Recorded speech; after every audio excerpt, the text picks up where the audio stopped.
According to the USDA, U.S. beef producers exported a record 2.8 billion pounds of meat to overseas markets last year. Those exports brought in more than $5 billion to the U.S. economy. U.S. beef exports have gradually recovered from the 2003 BSE case that halted most of the foreign beef trade. To continue to increase that market, the American beef industry must continue to promote a safe, healthy product. This week in Louisiana Agriculture's Kristen now takes us to the annual meeting of the U.S. Meat Export Federation in New Orleans, where U.S. beef producers learned what they need to do to keep their product a cut above the rest.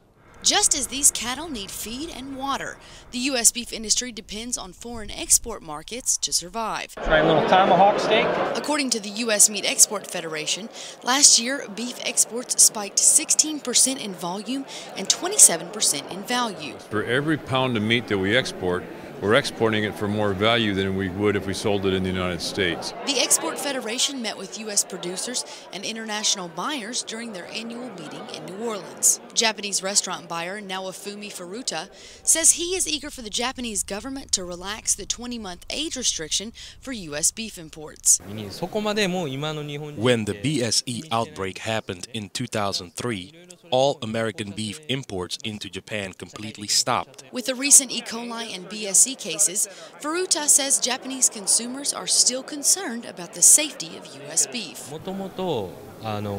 Ideally, it would be great if the U.S. beef industry could have the same system as the Japanese. I understand the U.S. has some sort of traceability program, but there isn't enough of that information transferred to the Japanese consumers. Whether you're talking about domestic production or international customers, consumers around the world want more information about where their food comes from.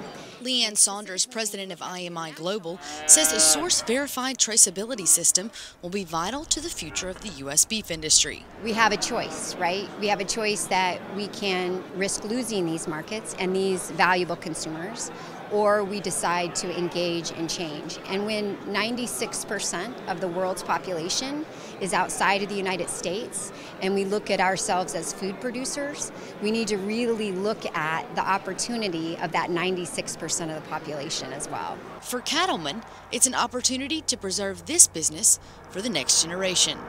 In New Orleans, I'm Kristen Oakes for This Week in Louisiana Agriculture. The U.S. Meat Export Federation also toured the Port of New Orleans, which handles nearly $50 billion of international freight. To see more coverage of the meeting in New Orleans, you can visit our website at twilatv.org.